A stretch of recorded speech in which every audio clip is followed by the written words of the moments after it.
মিশরের রাজধানী কায়রো ইসলামী সভ্যতার এক জীবন্ত জাদুঘর। এই নগরীর বুকে অবস্থিত অসংখ্য ঐতিহাসিক মসজিদের মধ্যে হাকিম বি আমরিল্লাহ মসজিদ বিশেষভাবে উল্লেখ। এই মসজিদের কাজ শেষ হয় 1013 খ্রিস্টাব্দের দিকে তার ছেলে হাকিম বি আমরিল্লাহর আমলে। তো এই মসজিদের নাম রাখা হয় হাকিম বি আমরিল্লাহ মসজিদ বলে। আর এটা ফাতিমি সুলতান হলো ফাতিমি সালতানাতের একজন সুলতান। উনি ষষ্ঠ সুলতান হিসেবে তাকে ধরা হয়। আসসালামু আলাইকুম ওয়া রাহমাতুল্লাহ। কেমন আছেন সবাই? গত ভিডিওতে আমি আপনাদেরকে বলেছিলাম যে ফাতিমি খেলাফত সম্পর্কে আপনাদেরকে কিছু বলতে চাই। তো আজকে আমি ফাতিমি খেলাফত অন্যতম নিদর্শন হাকিম বি আমরুল্লাহ মসজিদের এখানে আসছি। ইতিহাসের ধুলোমাখা পথে এক স্থাপনা আপনাদেরকে দেখাচ্ছি। এই স্থাপনা অনেক সুন্দর এবং এর পিছনে একটা বড় ইতিহাস আছে। তো আজকে আমি আপনাদেরকে এই ইতিহাসটা ফুটিয়ে তোলার চেষ্টা করব। এই মসজিদটা দেখতে পাচ্ছেন, আপনার সৌন্দর্যে একদম ভরা। তবে এই মসজিদের পিছনে যে ইতিহাস আছে সেই ইতিহাসটা শুনলে আপনাদের মনে হবে যে এই মসজিদকে কত অবহেলা করা হয়েছে। এই মসজিদ নির্মাণ শুরু হয় 990 খ্রিস্টাব্দে ফাতিমি খলিফা আল আজিজ বি আমরিল্লাহ এর শাসনামলে। এটি ফাতিমীয় যুগের দ্বিতীয় বৃহৎ মসজিদ হিসেবে পরিচিত। প্রথমটি হলো আল আসার মসজিদ, তারপর এই মসজিদটি স্থাপন করা হয়। স্থাপত্য ও নকশা। মসজিদটির স্থাপত্যে ফাতিমীয় শিল্পকলার স্বতন্ত্র বৈশিষ্ট্য ফুটে উঠেছে।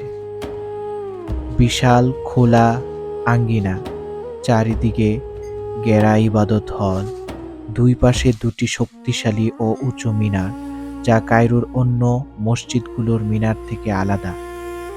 যদি জানতে চান এর লোকেশনটা কোথায়, এর লোকেশনটা হলো বাবুল ফুতু, পুরাতন কায়রোর আল গামালিয়া এলাকায় বাবুল ফুতু এর দিকে।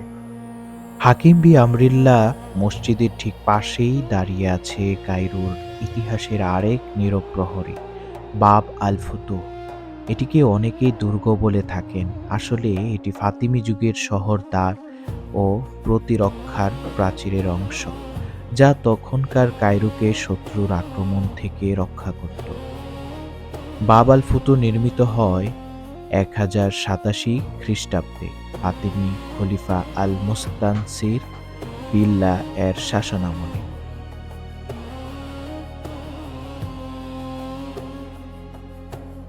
আপনাদেরকে দেখায় মসজিদের সুন্দর সুন্দর ভিউগুলো। এই যে দেখেন, অজু করার জন্য একটা পানির ব্যবস্থা, এখান থেকে পানি পড়ছে। কত সুন্দর একটা অজু করার জায়গা। আপনার এখানে কোনো ট্যাপ নেই, এখানে কোনো পানির কল নেই, ভিতর থেকে মোটরের মাধ্যমে পানি আসছে আর এটা সাইড দিয়ে বের হচ্ছে। তো এই মসজিদের ভিউ আপনাদেরকে দেখায়, দেখেন অনেক সুন্দর। উপরে এবং নিচে মসজিদের পিলার গুলো অনেক বড় বড়।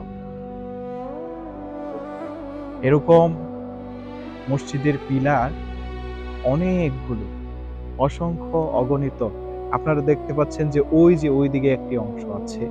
তো ওই অংশটা এইভাবে পুরা মসজিদের চতুর্দিকে এইভাবে একটা অংশ। মাঝখানে আমরা একটা জিনিস দেখতে পাচ্ছি, চলেন সেটা দেখে আসি। এটা হলো একটা কুয়া। এক সময় এটা একটা কুয়া ছিল, এখন সেখানে ট্যাপের ব্যবস্থা করা হয়েছে। অনেক সুন্দর একটি সুন্দর স্থাপনা, ইউনিক। তো আমরা ভিতরে দেখতে পারি, ভিতরে দেখেন মোটর লাগানো হয়েছে।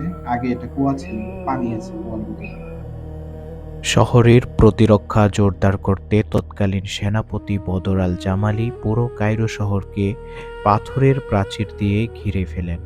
এই প্রাচীরের উত্তর দিকের প্রধান প্রবেশদ্বারই ছিল বাব আল ফুতুহ। আল ফুতুহ অর্থ বিজয়। এই দরজা দিয়েই নাকি বহু সামরিক অভিযান ও বিজয়ী বাহিনী শহরে প্রবেশ করত। বিশাল পাথরের দেয়াল, অর্ধবৃত্তাকার টাওয়ার, প্রতিরক্ষার জন্য উঁচু প্রাচীর ও সংকীর্ণ প্রবেশ পথ, সামরিক নজরদারির জন্য বিশেষ নকশা। এটি প্রমাণ করে যে ফাতিমিরা শুধু ধর্মীয় স্থাপত্যেই নয়, সামরিক স্থাপত্যেও অত্যন্ত দক্ষ ছিল। হাকিম বি আমরিল্লাহ মসজিদ এবং বাব আল ফুতু পাশাপাশি অবস্থান করায় এখানে একটি অনন্য দৃশ্য তৈরি হয়েছে। এক পাশে ইবাদত ও জ্ঞানের কেন্দ্র, আরেক পাশে শক্তি ও নিরাপত্তার প্রতীক। উত্থান পতনের ইতিহাসও রয়েছে এই হাকিম বি আমরিল্লাহ মসজিদের।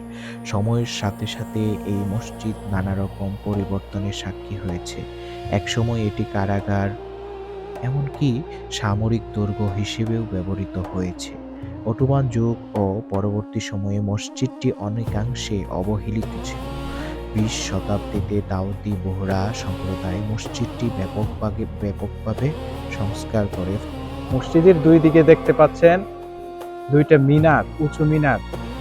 মিনারের এই সিস্টেম, এই ধরন, এই আকৃতি যেটা আছে, এটা হলো ফাতিমিদের মিনারের ধরন। বাংলাদেশ এবং বিভিন্ন জায়গায় আপনারা অনেক সময় মিনার দেখেন, তো মিনারের আলাদা আলাদা ডিজাইন আছে, যে ডিজাইনগুলো বিভিন্ন খেলাফত অথবা বিভিন্ন সালতানাতের প্রতীক বহন করে।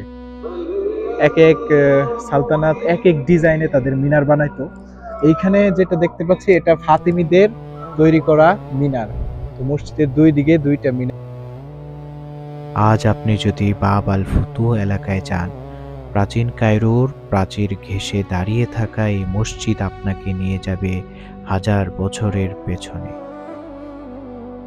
পাথরের দেয়ালে জমে থাকা ইতিহাস যেন নীরবে বলে যায় ইসলামী সভ্যতার গৌরবময় অধ্যায়ের কথা। হাকিম বি আমরিল্লাহ মসজিদ শুধু দেখার জায়গা নয়, এটি অনুভব করার মতো এক ইতিহাস। আপনি চাইলে